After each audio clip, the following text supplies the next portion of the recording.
আচ্ছা, আপনার নামের বানান কি চ্যাটার্জি নাকি চট্টোপাধ্যায়, বা আপনার নামের মাঝে কি কুমার শব্দটা আছে? যদি থাকে তবে সাবধান, কারণ নির্বাচন কমিশনের একটা সফটওয়্যার পশ্চিমবঙ্গের 1,36,00,000 মানুষকে রাতারাতি সন্দেহভাজন বানিয়ে দিয়েছে। পরিস্থিতি এমন পর্যায়ে পৌঁছেছে যে স্বয়ং মুখ্যমন্ত্রী মমতা বন্দ্যোপাধ্যায়কে দিল্লিতে সুপ্রিম কোর্টে গিয়ে উকিলের মতো সওয়াল করতে হয়েছে। মালদার সেই স্কুল শিক্ষক ইয়াসিন আনসারির কথাই একবার ভেবে দেখুন না। একদিকে ওনার 9 মাসের সন্তান আর স্ত্রীর নিথর দেহ হাসপাতালে পড়ে আছে, আর অন্যদিকে ওনাকে বুক ফেটে যাওয়া শোক চেপে ছুটতে হচ্ছে ভোটার কার্ডে শুনানি দিতে। কেন জানেন? কারণ সরকারি মেশিনের কাছে মানুষের শোকের কোনো দাম নেই। আজ আমাদের পশ্চিমবঙ্গ এক অদ্ভুত সংকটের মুখে দাঁড়িয়ে। 1,36,00,000 মানুষের কাছে নোটিশ গেছে যে যাদের ভোটার কার্ডে ভুল আছে, কিন্তু এটা কি শুধুই একটা যান্ত্রিক ভুল, নাকি এর পেছনে লুকিয়ে আছে অন্য কোনো বড় রহস্য?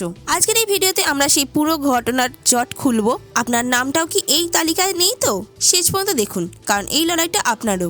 সহজ কথায় বলতে গেলে পশ্চিমবঙ্গের ভোটার তালিকা সংশোধন বা SIR নিয়ে এখন যে পরিস্থিতি তৈরি হয়েছে তা রীতিমতো চিন্তার বিষয়। নির্বাচন কমিশন দাবি করছে যে 2002 সালের ভোটার তালিকার সাথে এখনকার তালিকার মিল খুঁজতে গিয়ে দেখা গেছে অনেক অদ্ভুত কাণ্ড। যেমন ধরুন, কোনো ভোটারের মা বাবার বয়সের পার্থক্য মাত্র কয়েক বছর, আবার কারো পরিবারে নাকি 100 জন করে সন্তান। এই যান্ত্রিক বা লজিক্যাল ডিসক্রিপেন্সির দোহাই দিয়ে রাজ্যে 1,36,00,000 মানুষকে নোটিশ ধরানো হয়েছে। এমনকি 32 লাখ ভোটারকে আনম্যাপড বা যাদের কোনো হদিশ নেই বলে দাগিয়ে দেওয়া হয়েছে। এর ফলে মালদা থেকে হাওড়া সব জায়গায় সাধারণ মানুষ এখন দিশেহারা। ঘন্টার পর ঘন্টা লাইনে দাঁড়িয়ে থাকতে হচ্ছে নিজের অস্তিত্ব প্রমাণের জন্য। অনেক প্রতিবন্ধী মানুষ বা বয়স্কদের ছাড় দেওয়ার কথা থাকলেও বাস্তবে কিন্তু তাদেরও কোনো রেহাই দেওয়া হয়নি। এই সমস্যার মূলে আছে নির্বাচন কমিশনের ইরোনেট 2.0 নামের একটি সফটওয়্যার। সুপ্রিম কোর্টের বিচারপতি জয়মাল্য বাগচি খুব সুন্দর করে একটা কথা বলেছেন যে এই সফটওয়্যারটি বাঙালির নাম বা সংস্কৃতির মর্ম বোঝে না। বাঙালির ঘরে ঘরে কুমার শব্দটা মধ্যনাম হিসেবে থাকে। অনেকে চট্টোপাধ্যায়কে চ্যাটার্জি লেখেন। সফটওয়্যার এই ছোটখাটো বানান ভুলগুলোকে বিরাট অপরাধ হিসেবে ধরছে আর নোটিশ পাঠিয়ে দিচ্ছে।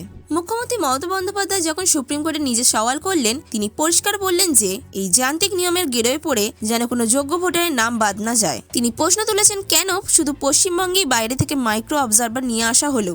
এই বহিরাগত অফিসাররা স্থানীয় মানুষের সমস্যা না বুঝে গণহারে নাম বাদ দিচ্ছিলেন বলে অভিযোগ উঠেছে। তবে খুশির খবর হলো, সুপ্রিম কোর্ট পরিষ্কার জানিয়ে দিয়েছে যে মাইক্রো অবজারভাররা সাহায্য করতে পারেন ঠিকই, কিন্তু ভোটার তালিকায় নাম রাখা বা কাটার চূড়ান্ত ক্ষমতা থাকবে শুধু ERO বা লোকাল অফিসারদের হাতেই। আদালতের লড়াইটা কিন্তু বেশ কড়া ছিল। নির্বাচন কমিশন অভিযোগ করেছিল যে পশ্চিমবঙ্গ সরকার তাদের কাজে বাধা দিচ্ছে, কোনো অফিসার দিচ্ছেন না, এমনকি অনেক জায়গায় নাকি ভোটার ফর্ম পুড়িয়ে ফেলা হয়েছে।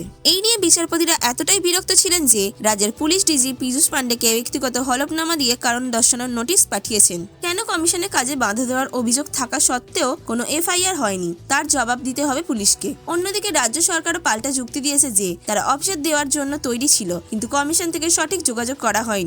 শেষমেশ সুপ্রিম কোর্টের নির্দেশে রাজ্য সরকার 8,555 জন গ্রুপ বি অফিসারকে নির্বাচন কমিশনের হাতে তুলে দিয়েছে, যাতে তালিকা তৈরির কাজ স্বচ্ছভাবে হয়। এখনকার আপডেট হলো, ভোটার তালিকা প্রকাশের যে সময়সীমা আগে 14ই ফেব্রুয়ারি ছিল সেটা এখন পিছিয়ে যাচ্ছে। সুপ্রিম কোর্ট EROদের আরও 1 সপ্তাহ বাড়তি সময় দিয়েছে, যাতে তারা তাড়াহুড়ো না করে ঠিক মতো সব নথি যাচাই করতে পারেন। কারণ এই যান্ত্রিক ভুলের ফাঁদে পড়ে অনেক মানুষের পরিবার তছনছ হয়ে গেছে।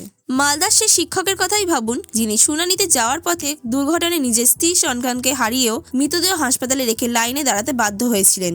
এমন মানবিক ট্র্যাজেডি যেন আর না ঘটে। আদালত এখন সেটাই নিশ্চিত করতে চাইছে। কমিশনকেও সতর্ক করা হয়েছে যাতে নামের বানান বা যান্ত্রিক ভুলের জন্য কাউকে হেনস্থা না করা হয়। তাহলে এখন আমাদের কি করতে হবে? মনে রাখুন, যদি আপনার কাছেও কোনো নোটিশ আসে, ঘাবড়ে না গিয়ে সমস্ত সঠিক নথি নিয়ে শুনানিতে হাজির হওয়াটা জরুরি। কারণ সুপ্রিম কোর্ট পরিষ্কার বলে দিয়েছে যে তারা এই সংশোধন প্রক্রিয়ায় কোনো বাধা দেবে না, কিন্তু প্রকৃত ভোটারের নাম বাদ পড়লে সেটাও সহ্য করা হবে না। 2026 সালের নির্বাচনের আগে এই লড়াইটা এখন অস্তিত্ব রক্ষার লড়াই। ভোটার তালিকা প্রকাশের দিন অন্তত 21শে ফেব্রুয়ারি বা তারপরে পিছিয়ে যেতে পারে বলে শোনা যাচ্ছে। তাই সজাগ থাকুন এবং নিজের অধিকার বুঝে নিন।